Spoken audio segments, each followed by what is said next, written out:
Good morning. Thank you for joining us. We're here at the Pasadena Buddhist Temple this morning.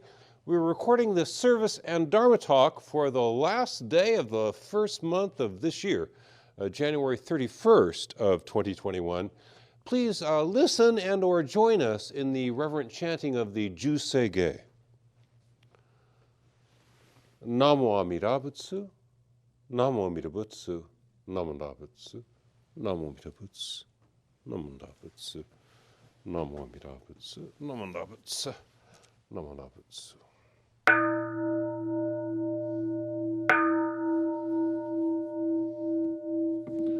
Busetsu, Daimuryo, Jukyo, Juseige, Gagoncho, Thegon, Kishimu, Jodo, Shiganhu, Mandoku, Thehudyo, Shogak, Gao, Muryoko, Uindai, Theishu, Uthai, Sho, Bingu, Thehudyo, Shogaku, Gashijo, Buttendo, Myoshoto, Jippo, Kukyo, Mi, Shomon, Thehudyo, Shogak, Ryokujin, Shonen, Joeshu, Bongyo, Shigumu, Jodo, Isho, Tenin, Shi, Jinriki, and Daiko, Kushomu, Taido, Shoujo-san, Kumyo, Kotai, Shu, Yakunan, Kaihichi, Eigen, Meshi, Kon, Mo-an, Heisokusho, Akudo, Tudatten, Shumon, Kothojo, Mandoku, Ioro, Jippo, Nichigatten, Shu, Juki, Tenko, Onhugen, Ishu, Kai, Hodo, Kote, Kudokuho, Jo, Dai, Shuchu, Seppo, Shi, Shiku, Kuyo, Ithaya, Butten, Gu, Sokushu, Tokuhon, Ganne, Joman, Tokui, Sangayo, Nyobutten, Mugechi, Tudatten, Mi, Husho, Angaku, Eriki, Toshi, Sai, Shoson, Shiganya, Koka, Daisen no Kando, Koku, Sho, Tenin, Tochin, Myoke.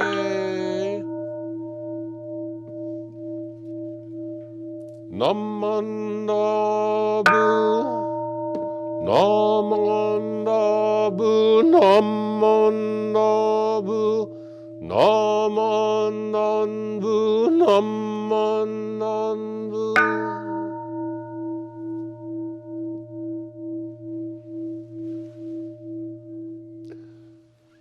Gani, Shikudoku, Byodo, Sei, Isai, Do, Hoden, Monai, Shin, Ojo,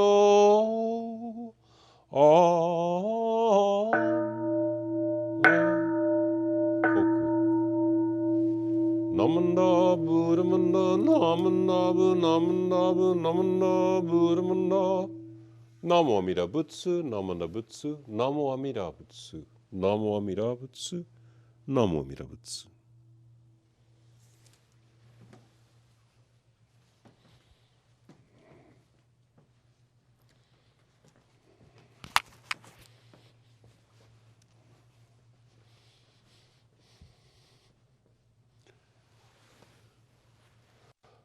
Namo Amida Butsu. Namo Amida Butsu, Namo Amida Butsu, Namo Amida Butsu, Namo Amida Butsu, Namo Amida Butsu, Namanda Butsu, Namanda Butsu, Namanda Butsu, Namo Amida Butsu, Namanda Butsu, Namanda Butsu, Namo Amida Butsu, Namanda Butsu, Namo Amida Butsu.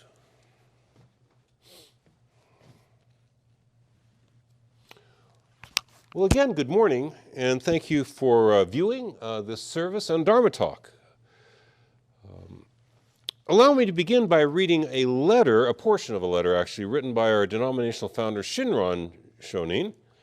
This is the letter traditionally numbered 20 in the Matosho collection, and this was written in the year 1251 when he was 81 years old. He's writing to his followers, his students in the Kanto region. Again, read about a third of this letter. It's a long, important letter. Number 20 in the Matosho collection of Shinran's letters, most all of which were written in his 80s. At 81, he writes, "There was a time for each of you when you knew nothing of Amida's vow and did not say the name of Amida Buddha.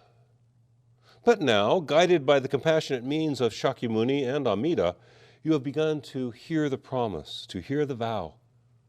Formerly, you were drunk with the wine of ignorance and had a liking only for the three poisons of greed, anger, and folly. But since you have begun to hear the Buddha's vow, you have gradually awakened from the drunkenness of ignorance, gradually rejected the three poisons, and come to prefer at all times the medicine of Amida Buddha. In contrast, how lamentable that people who have not fully awakened from drunkenness are urged on to more drunkenness, and those still in the grips of poison are encouraged to drink more poison. It is indeed sorrowful to give way to impulses with the excuse that one is by nature possessed of blind passions after all, excusing acts that should not be committed, words that should not be spoken, and thoughts that should not be harbored. And to say that one may follow one's desires in any way whatever, it's like offering wine to the person before he's become sober, urging him to drink more wine, take more poison before the poison has abated. Here's some medicine, so drink all the poison you like. Words like this should never be said. In people who have heard for a long period of time the Buddha's name and who have said the Nembutsu, surely there are signs of rejecting the evil of this world. There are signs of their desire to cast off greed, anger, and foolishness in themselves." Thus were his words. Namo Amida Butsu, Namo Amida Butsu, Namo Amida Butsu, Namo Amida Butsu. Well, here in the United States of America, about 3 weeks ago, some people behaved very badly at our Capitol, and some of us got mad about it. Now, in this letter, we see Shinran feeling some anger and disappointment in his followers. Some of them were behaving badly and without remorse. In our own stream of Pure Land Mahayana tradition, we don't expect to become perfect people right away. In our school of Buddhism, Jodo Shinshu, we do not follow a complex teaching. We do not have a rigorous path. If you need rigor, for sheer rigor, Chinese Mahayana. If you need complexity, nobody beats the Tibetans, nobody beats Tibetan Buddhism on complexity. You have to take what you want. One teacher I studied with a bit, a Tibetologist, Ron Davidson, if I remember correctly, he told me that as he was studying in northern India with a Tibetan Lama, the Lama said to him quite straightforwardly, he said, all in all, the simplest form of meditation is the better. The simpler, the better. But there are some people who need complexity. You need a complex form of meditation. That's what he told Ron, because Ron was an intellectual, like myself, like many of us. We need the complexity sometimes. If you need it, take it. But we don't present it in Jodo Shinshu. Our approach is simple. In the stream of Buddhism that we are in, we find great spiritual and intellectual humility. We are not originally deluded. Originally, we have access to Buddha nature. We are not originally deluded, but right now we are deluded. We are confused. The human capacity for knowledge is very limited. I am yearning for understanding. Many of us are yearning for understanding. And currently, remaining significantly ignorant. Significantly ignorant. However, there is something that happens to you on the Nembutsu-centered path. There is something that happens to Buddhists on the Nembutsu path, on our path. There is something good that happens for Jodo Shinshu Buddhists. But we don't make this positive thing happen any more than the robes and the wagesa that I'm wearing in the Hondo here, in the temple building, make themselves incense-scented. Now, I burned more incense than usual today. Just got to show you, that incense pours into our room, and as you work in this environment with your stole, your wagesa, the actual mark of a Buddhist teacher, and our robe, polite gentleman's wear in East Asia, they come to smell of incense. When I was at the Nishi Betsuin, they have since replaced them, but for funerals we used to wear shikie, a more elaborate robe, and when I was there borrowing these shikie robes for a service, they had been about 35 years. They had been worn by 20 ministers over the last 35 years. But you know, they didn't smell like perspiration. They smelled like incense. It just pours over us. We're not trying to make it happen. The wagesa, the robe, come to smell like incense without our intending for them to do so.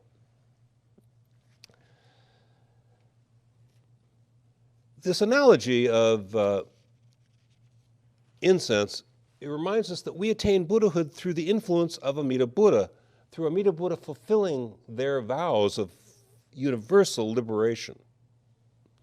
Just as my clothing, this stole, this wagesa, this robe, they take up the scent of this incense because it's burning in the room over and over again. It just happens. I come to smell like incense. In the same way, we can take up a preference for goodness, a preference for the Nembutsu, gradually turn away from greed, anger, and stupidity.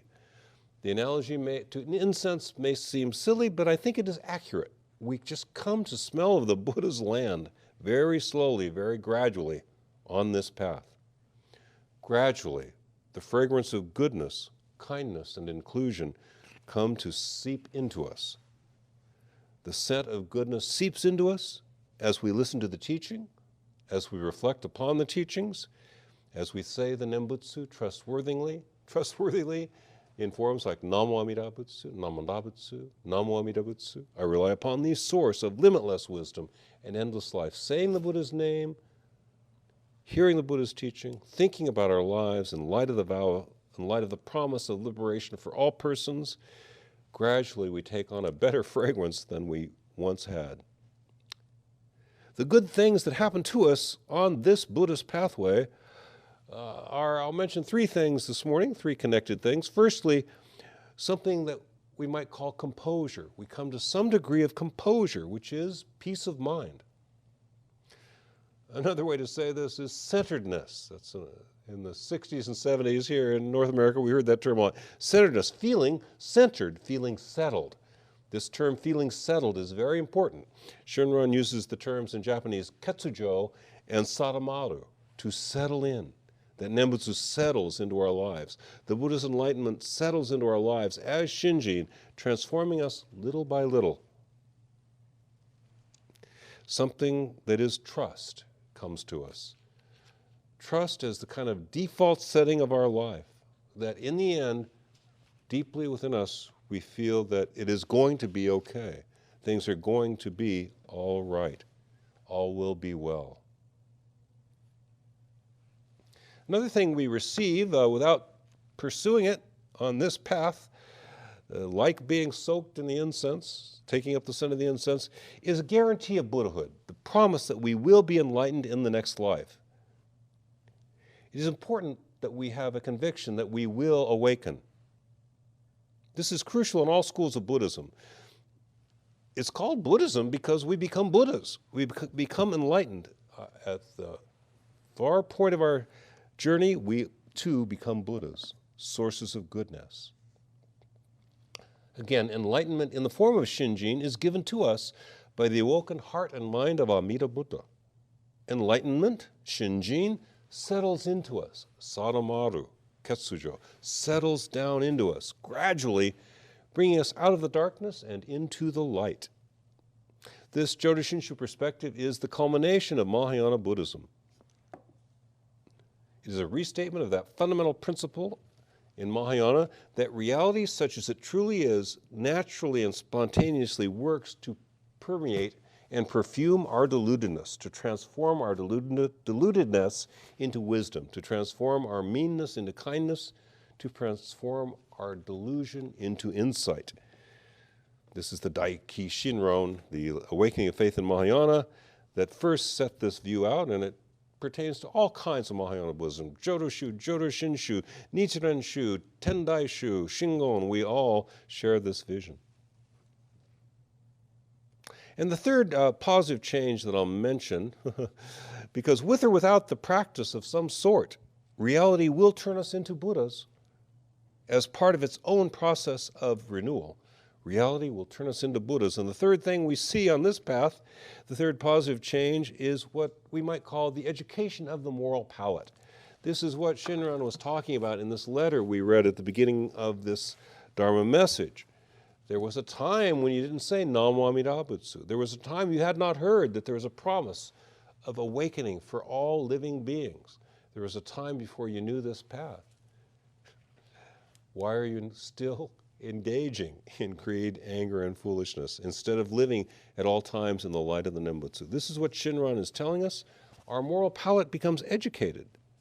The urges to be greedy and hate-filled and deluded, they still come up, but they come up as distasteful. The urge to be angry comes before your mind as a distasteful thing. Maybe you still do it, but you know better. The urge to take too much, more than you need, the greed comes up, but you see it for what it is: gluttony, foolishness, folly.